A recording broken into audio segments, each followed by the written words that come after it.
welcome to the LINCast, a LINAK podcast with conversations exploring the latest research and innovation behind actuation solutions. We're improving people's quality of life and working environments through smooth and reliable movement.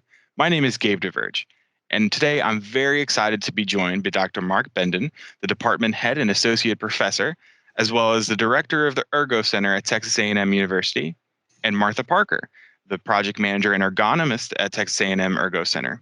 We appreciate having both of you with us today. Thank you for taking time remotely, of course, given the times we live in. Thanks for being here on the LINCast. Our pleasure. Today's LINCast is one of two firsts. This is the first episode in which we are recording the video, as you can see our lovely faces, giving our audience more way of enjoying the content. And secondly, we are actually breaking this episode into two parts. As many of us have learned during these unique times, there's a lot to learn about working from home. So both for the employees and the businesses that they work for. But one thing that is easily forgotten about, and what we're going to talk about today, is ergonomics. We have built this support around ergonomics while working specifically in the office. But as many businesses have dove fully into working from home almost overnight, many of those practices did not transition to the home. Many of us were using makeshift desks and kitchens, basements, or anything in between.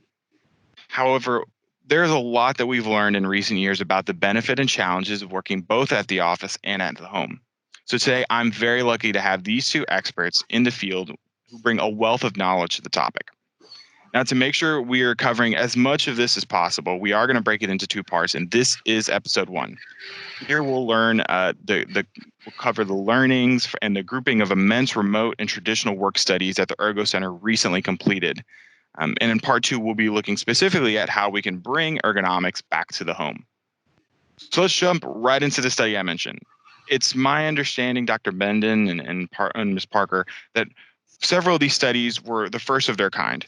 You guys followed a total of 40,000 workers, it sounds like, with constant monitoring over the couple of years. You brought in a ton of data. When you're dealing with that many people, you're going to have a lot of data. Just give us an overview of what the study covered, how it worked, and what you found out. Sure. So I guess the big thing is there's multiple studies. So there are studies with 15,000 people over multiple years. There are studies with 10,000 people over a year, studies with 5,000 people, several of them over 1 year or 2 years each. So a lot of different looks, but kind of here's what's common about all of the studies is they were all focused on office workers. And so that helps a lot of us who are working office workers from home right now. And they were also different in the sense that this was the first really large scale organized effort to take a look at data that's now available objectively through software on a constant basis. So when I started in the field of ergonomics, we really did go out on the shop floor. And even when we looked at office workers with a clipboard and a stopwatch, right? And if we were lucky, a separate video camera. Of course, now all of that can be on our phone, in some kind of an app or a tablet. But what we still didn't have, even for the last few years, was something that could really just constantly be with the employee as they were going through their normal process of work and during the course of the day. And so these new softwares, and we've evaluated 4 or 5 of them now, including Ergonomics. Also, there's a couple out that are based from a company called Cordy. They've been known as Remedy. So there's different ones out there, Sit Stand Coach, that provide. I know LINAK has one that tracks desks. And so we've been able to monitor specifically the activity of the person on the computer and then the utilization, if they had an electric desk, of their electric desk. And having that really has been a game changer for us. And I think what is important is that software that we used was kind of the constant in all the studies that Dr. Benden mentioned. So there were, 15,000 at this company and 10,000 over here and 5,000 down here. But they all use this software. So we have data points, like you mentioned, Gabe, for about 40,000 people over a varying period of time. So it is a broad and deep amount of knowledge that we have about these people working in the office. As an ergonomist, when you look at productivity in office workers, like Dr. Benden mentioned, it's really hard because you can't measure stuff. And how do we know if it's productive work, right? If you're thinking and you're in the office, is that productive? I don't know. And so we use these measures as a way to kind of mimic productivity, and assume that if you're typing on the computer and if you're clicking on your mouse and you're actively engaged with the software or any software on your computer, that you are productive. And so that's one of the data points in this study that I think will come out as we talk about the results. Yeah, definitely. It's incredibly fascinating, and it's funny that we're talking about it and that it happened, because the study wasn't a reaction to the COVID work from home situation and the migration of all of us to our houses and working from home. But if I understand correctly, it was something that started after a natural disaster, Hurricane Harvey. Is that correct? so part of it was there was a large group of those workers we talked about that were 2 years of monitoring, essentially a year before Hurricane Harvey hit and the year after. And the reason we wanted to take a look at that was that, and this may start to sound kind of familiar, workers were suddenly displaced to work from home, right? And this now has been all of our reality around the world. But for people in Houston, Texas, when Hurricane Harvey hit, their offices were flooded. Unfortunately, also, a lot of their homes were flooded, schools were flooded. So, it was a really tough time. And, we were extremely curious to understand that if we could look at, how long you spent actively working on your work computer, which of course now would be at home, how long you spent, in certain applications, what you did with the mouse, like how many scrolls, how many right clicks, how many left clicks, how many words you typed, how many errors you made, how much you did in the afternoon versus the morning. We really, again, there's over 120 of those types of metrics that we can look at very objectively. And we wanted to see, what was the impact of suddenly forcing people to work from home. And just without, going on and on ad infinitum about it, the workers in about 30 to 45 days were able to get back to what we would consider normal productivity levels. And so I think for companies today going through COVID, looking at this quarantine situation, looking at sort of this new normal of a lot more of us probably, even on an ongoing basis, working from home, the good news is we can get it done. We can get back to whatever we were accomplishing on a daily basis on our computers in the office. We can get back to that working remotely. So that's a positive message, I think, that came out of that research. And again, like you said, we never had any forethought that there would be anything else other than maybe another hurricane that might trigger this type of event. A metaphorical hurricane. Yes, definitely. But I think it proves that this is something that isn't just timely for now, and when we,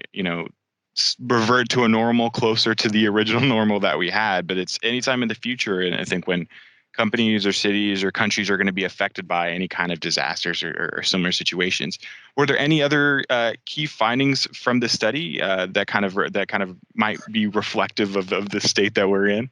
Yeah, let Martha tell you a little bit about some of the stuff we found with the other metrics on prompting of computer users to be less sedentary. Because I think that's a fascinating piece with the new softwares. And that carries both what we know in the office carries directly to the home as far as sedentary behaviors.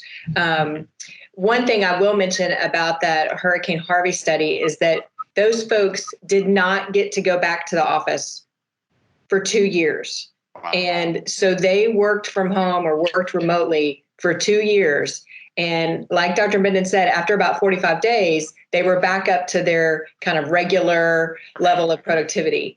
And what that means for us today is that, A, you're going to get back to where you were from a work status, right? And you can do it for the long haul. So both from a corporate, point of view and also an individual point of view, I think it's really great to know, okay, I can do this, right? And I can do it for a longer period of time. I don't think I can because I've never done this before. I've never worked from home, but I can. And I think that's really super valuable. What we also learned is that from a activity standpoint, people in the office and people working remotely from home move about the same amount. which is still really bad, right? They don't, Okay.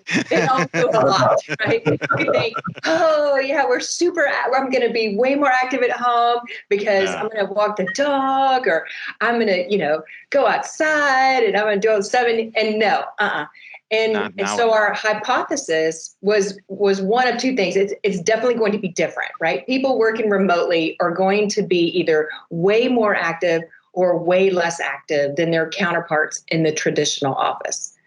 No. They were almost the same. And so it was incredible, because what it means is that the same amount of information that we give people in the office, we need to copy that, maybe change the method of delivery a little bit, and give them that same information when they're working from home. And part of that is using software like you guys have that says, okay, now it's time to change positions. Now we're going to make your desk move up and down, because we know also from another study that prompting people to change positions, stand up, move their desk up and down if they have an electric desk, works. We know that works. As ergonomists, we always think, okay, I'm going to spend all this money on chairs, on tables, on, things that move up and down, and it's going to be great for like 45 days. And then the newness is going to wear off and people are going to use it. And, management's going to think, oh, I've just wasted all this money, because I still see people sitting down and they're not standing up, and they're not moving around and all those things. 100% true. Yeah.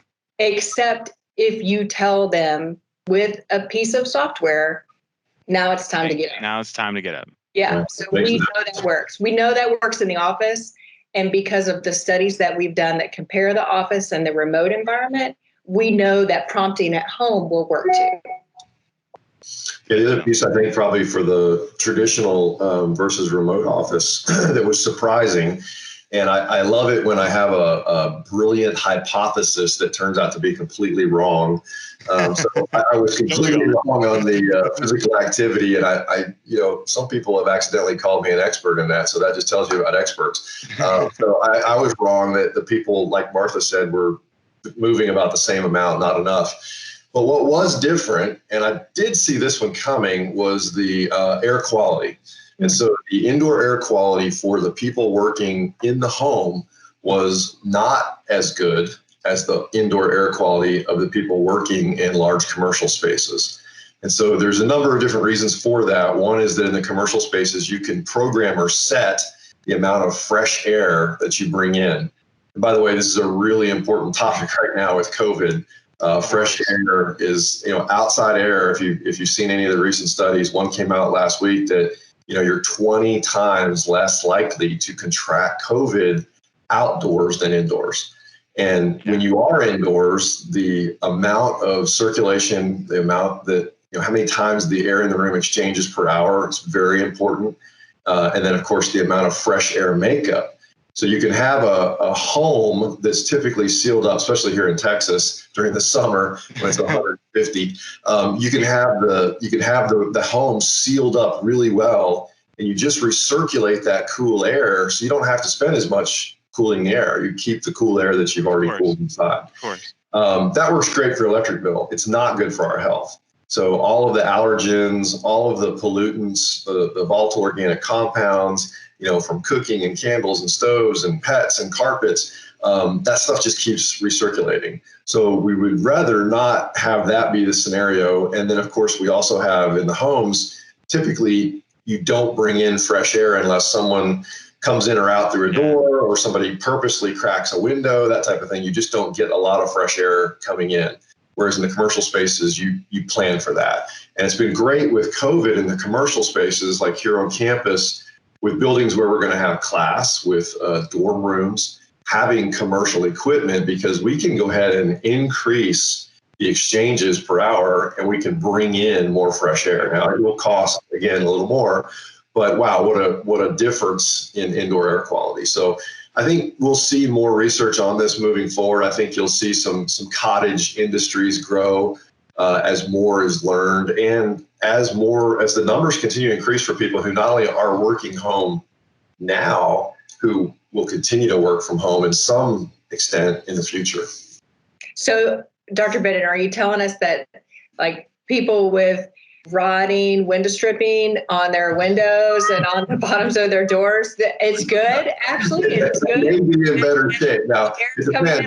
If there's asbestos in the walls or lead paint on the walls, then maybe not. But if they are cracking a window, or if they're in a temperate climate, which again is not Texas right now in August, no, they can certainly benefit from having the windows open and letting the air from outside flow. The air outside is a better quality in general than the air indoors, and so we want to try to bring in as much of that as possible. Or sit out on the porch or patio and work, which may be the quietest place in your house if you have little ones these days. So, yeah. No, that makes a lot of sense, and it's fascinating, and getting a little fresh air, and especially as during these times, it definitely makes a lot of sense. I will take I will take a little bit of interest in the physical activity, because I'm chasing my 20-month-old around the house at all times. So I think I might be the exception to the physical activity rule when I work from home and I got the little guy around. Yeah. Study show. No, I'm just kidding. But I think laying out those two things is really great, and it's great to have takeaways and tangible things that people who are listening to this and people who are trying to create, if maybe they're back in the office and it's something they can look out for, or if they're still working from home, like many of us are. Find some ways to improve productivity and make good use of the office space they have around them. And I think that about wraps up what we had for this part one of Work From Home Ergonomics. I want to thank you guys again for joining me, and thank the listeners who are now viewers, hopefully, for tuning into another episode of the LINAK. Like to remind everyone, as I've mentioned, there is a part 2 to this. I'm sure there will be a link right around here that makes it easy to listen. And if you'd like to learn more about design-related topics and don't want to listen to part 2, just make sure you check out what we have at linak-us.com. Look forward to talking to you next time. Take care. Thanks, Gabe.